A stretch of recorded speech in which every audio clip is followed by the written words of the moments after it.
गुरु भगवान के शुक्राने हैं, गुरु भगवान को नमन है। और आप सभी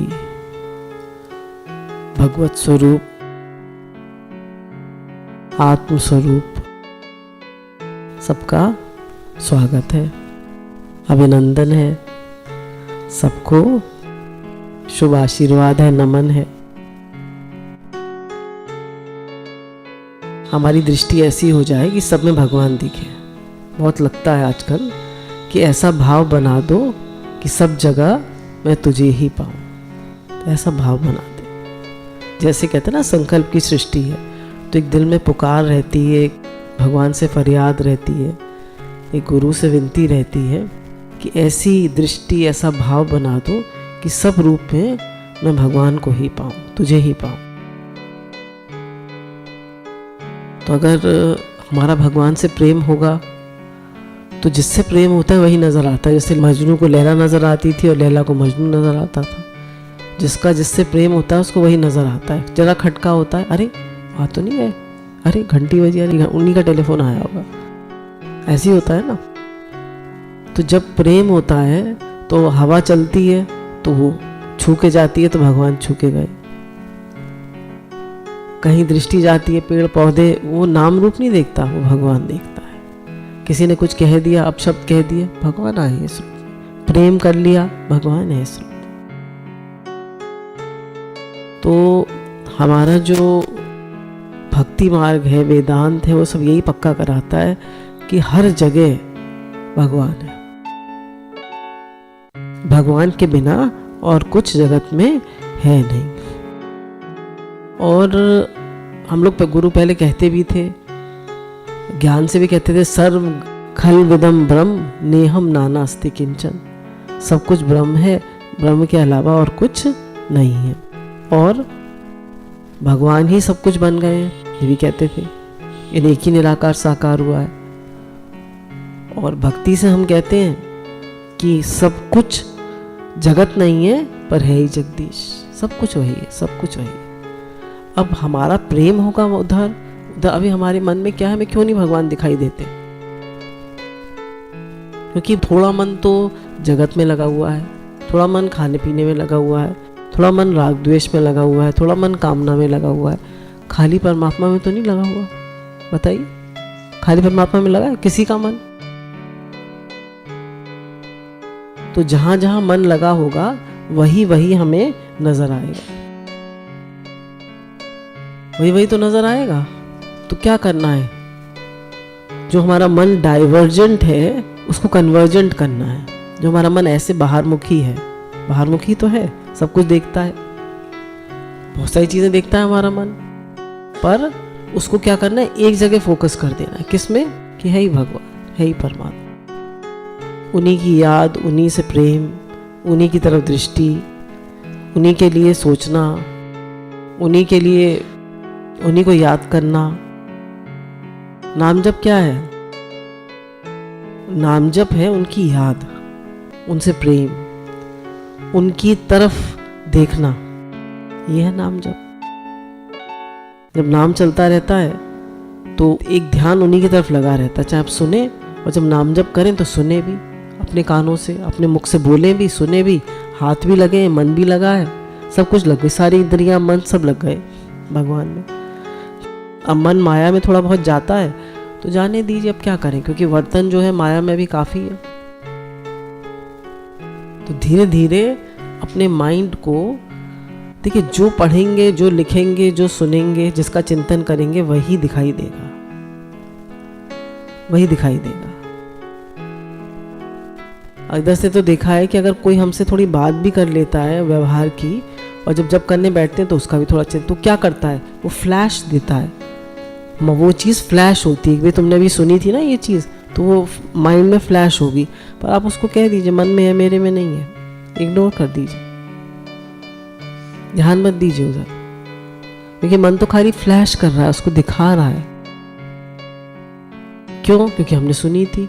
तो जो सुना होता है माइंड ने वो रजिस्टर कर लेता है। अब माइंड को ऐसा बनाना है कि उसमें सिर्फ भगवान भगवान भगवान, गुरु भगवान ने जो बताया वो ज्ञान, वो प्रेम, शुक्राना, यही बन रहा है। हर समय भगवत भाव, हर समय प्रेम, ऐसा बना दो प्रभु जीवन मेरा। भजन है ना। मन को शमशान बना दो। गुरु वाणी ने मेरी आत्मा से कहा, वत्स, आत्मोन्नति के इतिहास के समान आकर्षक कोई वस्तु नहीं है।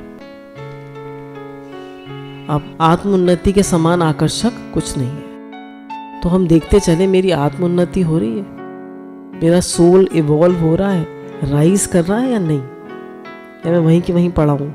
वही इच्छा, वही राग द्वेष, वही तेरी मेरी, वही अहंकार, वही क्रोध, वही लोभ, वही मन का सोचना। एक आम आदमी से आप मिलिए तो 10 साल पहले जो उसकी भाषा थी वही आज होगी या नहीं है? वही होगी। और वो बुढ़ा हो जाएगा तब मिलेंगे तब। और आप गुरु की कृपा से कितनी उन्नति हो जाती है, कितने बदल जाते हैं, कितनी सोच, कितना व्यवहार, कितना राग द्वेष कितना कम हो जाता है। तो कह रहे हैं आत्म उन्नति के समान कोई आकर्षक वस्तु नहीं है। तो क्या करना है? सोल को इवॉल्व करना है, जीवात्मा का उत्थान होते जाना चाहिए, हमारी आत्म उन्नति होते जाना चाहिए।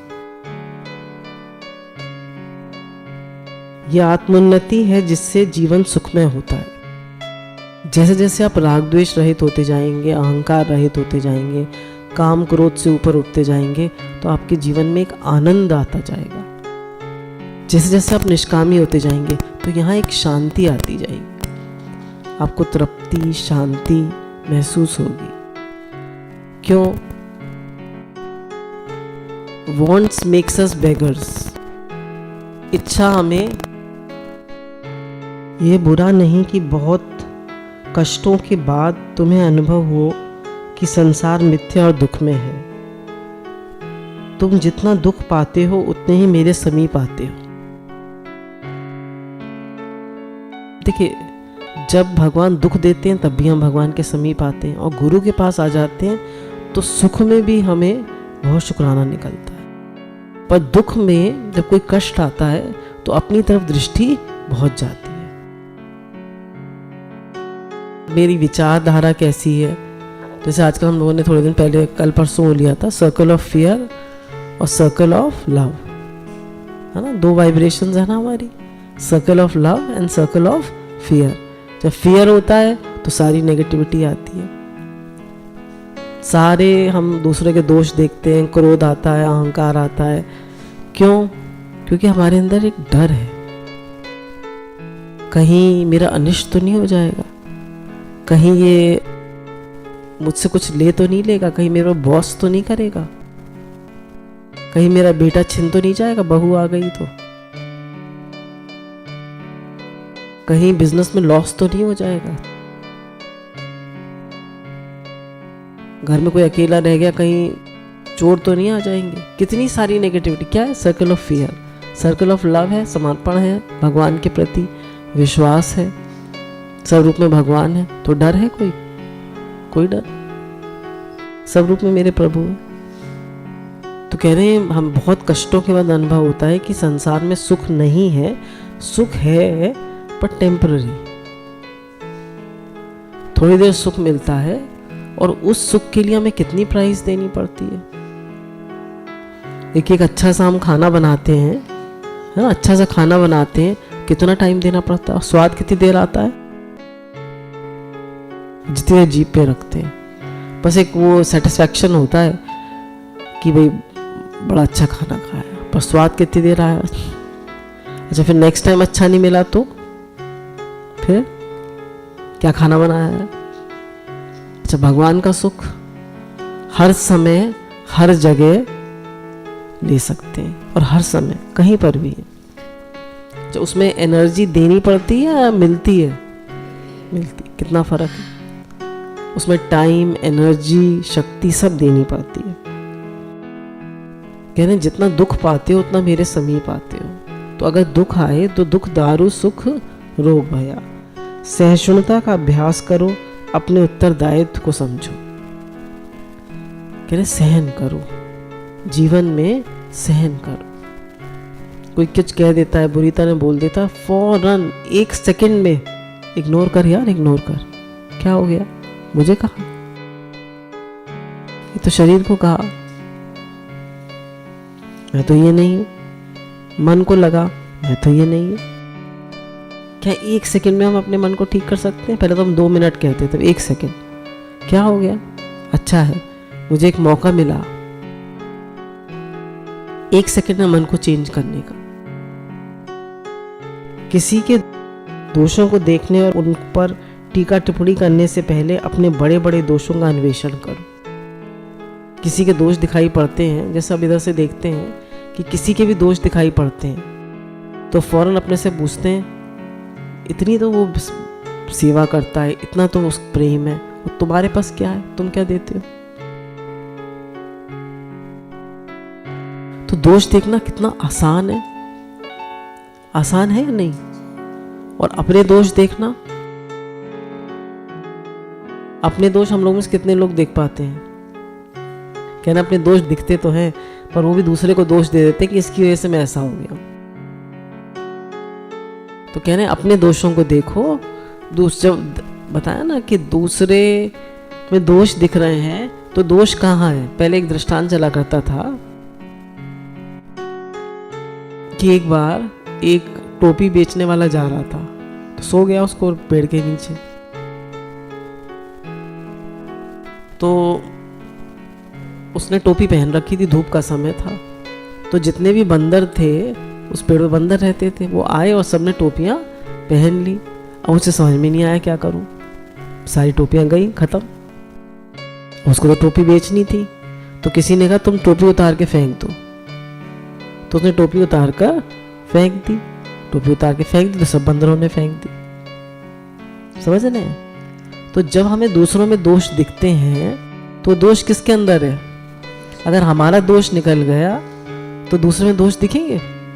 दोष है तेरी दृष्टि में जगत निहारता, समता का वचन डाल दे, बस हो गया भजन। तो जब भी किसी का दोष दिखे, गुस्सा आए, चिड़चिड़ाहट हो, तो अब चेक योर वाइब्रेशन।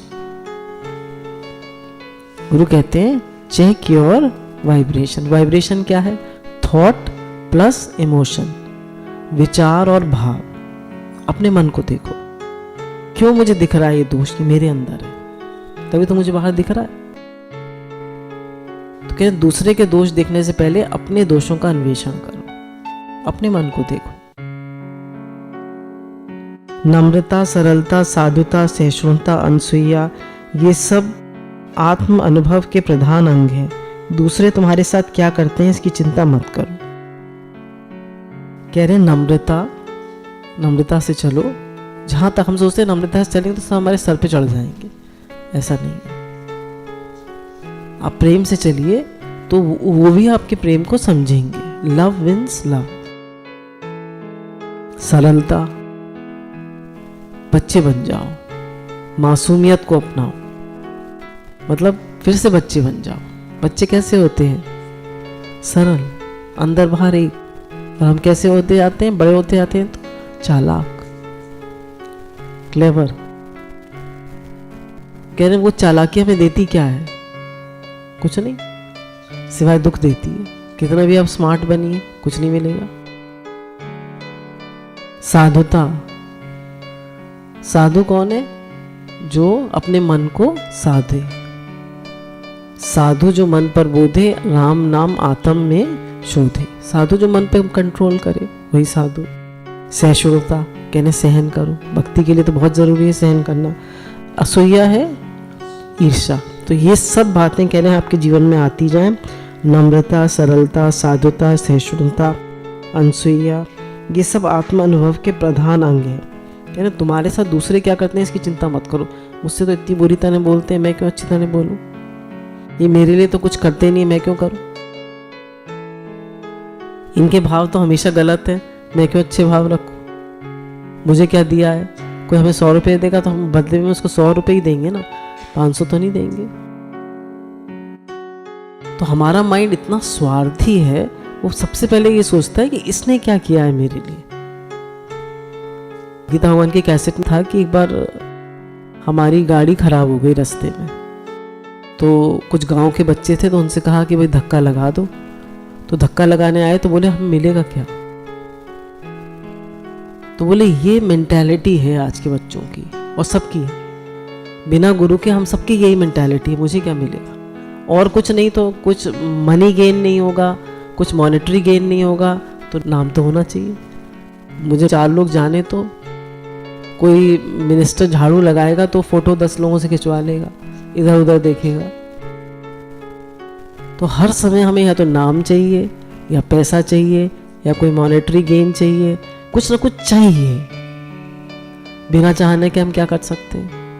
गुरु कह रहे निष्कामी हो जाओ। जीवन का फलसफा है 2 ही चीजें चाहिए भगवान को, एक तो निष्कामता और एक प्रेम, कामना रहित और एक प्रेम, समर्पण।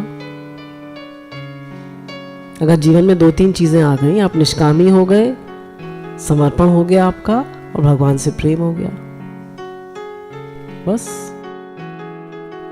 आपका जीवन आत्मोन्नति के पथ पे चला गया। अब देखिए एक यहाँ पे खुशी खुशी रहेगी, एक ठंडक ठंडक रहेगी। क्यों? कुछ चाहिए नहीं किसी से कोई शिकायत नहीं है। कितनी शिकायतें रहती हैं हमें, पति से, बच्चों से, सास ससुर से, लोगों से, जीवन से, कितनी शिकायतें होती हैं। धीरे धीरे जैसे जैसे आप नाम जप करेंगे, साधना करेंगे, तो आपकी सब शिकायतें खत्म होती जाएंगी। आपके दिन में शिकायतों की जगह शुक्रानों ले लेगा। तो वो दिन कितना भाग्यशाली होगा जब एक भी शिकायत नहीं होगी, सिर्फ शुक्राने होंगे, सिर्फ शुक्राने। परमात्मा ने क्या नहीं दिया मुझे? भगवान सांस दे रहा है, दिल धड़का रहा है, खाना पचा रहा है, दृष्टि वो है, कान में सुनने की शक्ति वो है, गले में बोलने की शक्ति वो है, प्राण वो है, दिल की धड़कन वो है, आंखों की ज्योति वो है। क्या नहीं है वो? क्या नहीं दे रहे वो हमें? और हमारा ये मन इतना गंदा, इतना बेकार, हमारा जीवन ही उन्हीं से है, फिर भी कितना मैला गंदा मन। सिर्फ शिकायतें खत्म, सिर्फ शुक्राने शुक्राने शुक्राने। भगवान आपने इतना दिया है, इतना दिया है, इतना दिया है। जब आप देखिए स्टेशन पर, देखिए हॉस्पिटल में, देखिए हमारे यहाँ बिल्डिंग बन रही है, इधर सामने बिल्डिंग बन रही है, तो हम लोग बैठ के वरांडे में धूप में खाना खाते हैं। बाहर वरांडा जो है उसमें बैठ के धूप में खाना खाते हैं, धूप निकल रही होती है, और यहाँ पर बजरी पड़ी हुई है काफ़ी ज़्यादा, तो उस पर बैठ के मजदूर सारे लोग अपना खाना खा रहे होते हैं। तो इधर से रोज़ देखते हैं, वहाँ खड़े हो जाते हैं थोड़ी देर, कहते हैं एक हम खाना खा रहे हैं और एक वो खा रहे हैं। वो बेचारे सारा दिन मेहनत करते हैं, और उन्हें क्या मिलता है? रूखी रोटी और सब्जी। कोई नमक से खा रहा होता है, कोई अचार से खा रहा होता है, कोई दही से खा रहा होता है, कोई प्याज से खा रहा होता है, कोई हरी मिर्च से खा रहा होता है। भगवान ने आपको क्या नहीं दिया? देखिए, फिर भी तो कभी तो शुक्राना माने। भगवान ने रहने को घर दिया है, चलने को गाड़ी दी है, पहनने को कपड़े दिए, और फिर भी शुक्राना नहीं मान सकते। फिर भी शिकायत, फिर भी एक्सपेक्टेशंस, फिर भी गुस्सा, फिर भी ब्लेम्स एंड कंप्लेंट्स। क्यों क्यों क्यों? अपने मन से कहिए, अपने मन को 2-4 थप्पड़ लगाइए। क्यों? तो इतना निकृष्ट क्यों है मन? तो शुक्राना नहीं मान सकता? तुझे भगवान ने सब कुछ दिया है, सब कुछ, फिर भी तुझे बीमारी लगी हुई है, मच वांट्स मोर।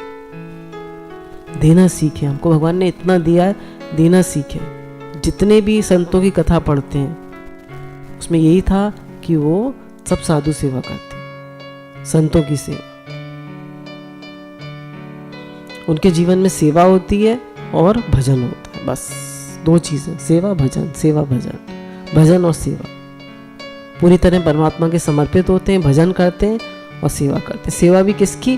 खाली अपने घर वालों की नहीं, विराट दायरे में, सबके लिए। मुझे अपने लिए कुछ नहीं चाहिए, सबके लिए मेरा जीवन हो। हे नाथ, हे प्रभु, मेरा जीवन सबके लिए, ये जीवन सबके काम आए। सब वस्तुओं के मूल में अहंकार स्थित है, उसे समूल नष्ट कर दो। रही कामना, सावधानी से उसकी देखरेख किया करो। कह रहे हैं सब वस्तुओं के मूल में अहंकार है, उसको समूल नष्ट कर दो, ईगो को बिल्कुल खत्म कर दो। जैसे ही मैं आए, मुझे क्या मिला, मेरे से ऐसे क्यों बोला, मेरी क्या कोई वैल्यू नहीं है, मेरे को कोई कुछ समझता नहीं है, मेरे को कोई प्यार नहीं करता, I am not loved, I am not good enough, I am not safe, मैं जितनी मैं कह रहे उसको खत्म कर दो। मैं भगवान का हूँ, भगवान मेरे हैं, बस खत्म कर दो मैं को बिल्कुल। जितनी भी मैं निकल कर आए उसको समूल नष्ट कर दो। बस भगवान है और मैं भगवान का हूँ, भगवान मेरे हैं। कह रहे कामना की सावधानी से देख रेख किया करो। मन में जरा भी कामना ना आए, जरा भी ये ना आए कि मेरी सेवा हो, मुझे पूछा जाए,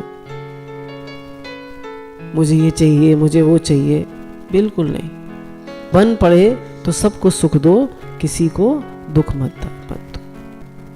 और एक भी मन में कामना नहीं आए, क्योंकि कामना कमी की निशानी।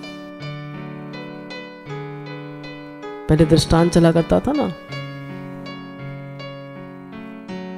कि एक बार एक राजा था, तो उसको नींद नहीं आ रही थी। तो एक लड़का जो है बांसुरी बजाता हुआ जा रहा था, तो उसकी बांसुरी सुनकर राजा को नींद आ गई। थोड़ी देर झपकी लगी, उसको बहुत अच्छा लगा। तो उसने बजाया कि लड़का बांसुरी बजाता हुआ जा रहा था, तो उसकी वो बांसुरी बेच रहा था, तो बांसुरी बजा रहा था, तो उसकी बांसुरी में इतना मधुर स्वर था, इतना प्रेम था कि मुझे नींद आ गई। तो उसको बुला के लाओ। उसको बुला के लाया। राजा ने कहा तो बांसुरी से मुझे पता नहीं कितने दिन बाद नींद आई है, तो 20,000 रुपये राजा उसको दे देते हैं।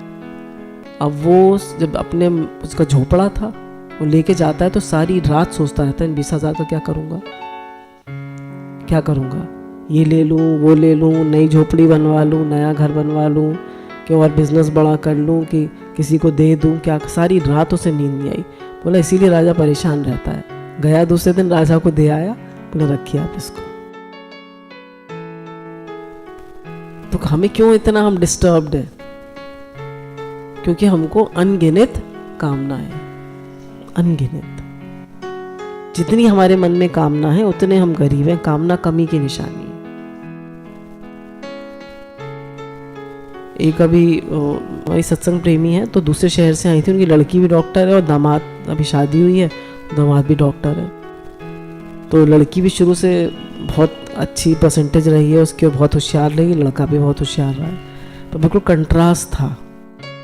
लड़की तो बहुत पैसे वाले घर में पली है और सेंट मैरीज नैनीताल और सब पूरे थ्रू आउट इंग्लिश मीडियम में पढ़ी है, और लड़का एकदम चुंगी स्कूल और एकदम वैसे उससे, पर वो उसने अपने कैलिबर से, अपनी मेहनत से वो उसमें गैस्ट्रोएंटरोलॉजी में जो भी कुछ होता होगा, मेडिसिन में वो कर रहा है, अपनी मास्टर्स कर रहा है। तो लड़की ने कहा कि मुझे एक ऐसा लड़का चाहिए था जिसके पास अपना हॉस्पिटल ना हो और जो अपने पैरों पे खड़ा हुआ हो, जो अपनी मेहनत से बना हो। तो उसने कहा सबसे अच्छी बात मुझे इनकी ये लगी कि इन्हें कोई चाहिए ही नहीं खुश रहने के लिए। इनसे पूछो तुम किसके साथ थे? बोले अकेले। सुबह बात करो तो खुश, रात को 11 बजे बात करो, हॉस्पिटल से अभी आया हूँ, सुबह 8 बजे निकल जाता हूँ, 11 बजे आया हूँ, खुश, थकान की कोई वो नहीं। बोले मैं ना तो कभी दुखी होता हूँ क्योंकि मुझे कुछ चाहिए ही नहीं। समझ रहे हैं आप? मैं अपने आप में संतुष्ट हूँ। तो जो व्यक्ति को कुछ नहीं चाहिए वो हर समय खुश है। जिस जीव को चाहा नहीं सो शाहों का शाह, चाहा गई चिंता गई मनवा हुआ बेपरवाह। और जिसको चाहना है, देखिए पैसे वालों को कितनी चाहना है, वो कभी खुश नहीं होते। तो कहने अपनी समस्त कामनाओं को जला डालो। तुम्हें बिना विचार के आज्ञा पालन सीखना चाहिए।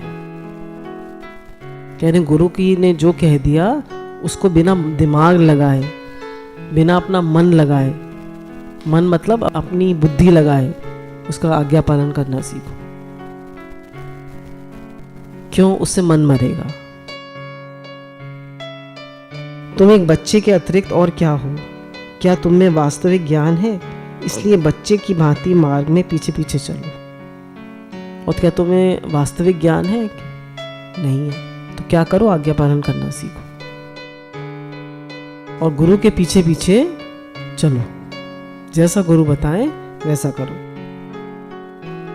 अपने को सब प्रकार से मेरी इच्छा का अनुगामी बनाओ। क्या मैं प्रेम में तुम्हारे लिए माता के सदृश नहीं हूं? अब भगवान कह रहे हैं हर समय तुम मेरी इच्छा को अपनी इच्छा से मिला दो, है ना।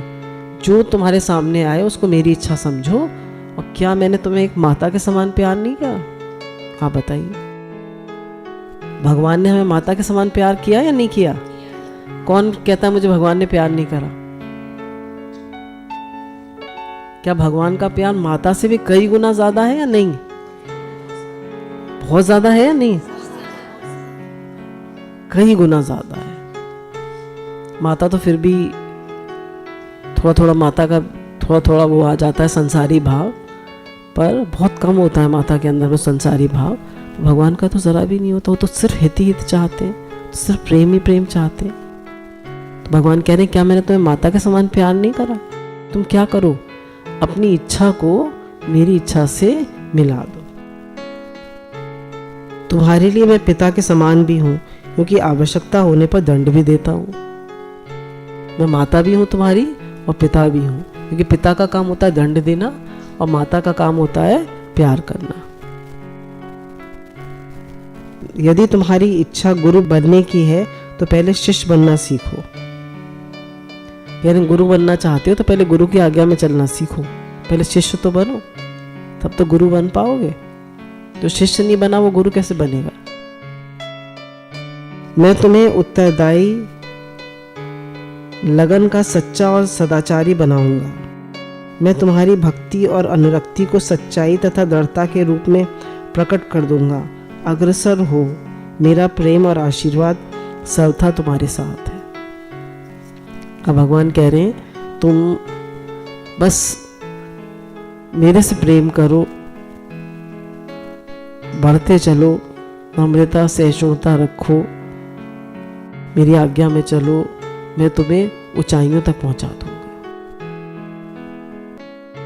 और भगवान ने वचन भी दिया है कि जो सर्वदा मेरा ही चिंतन करता है ना, मेरा ही आश्रय लेता है, मेरे ही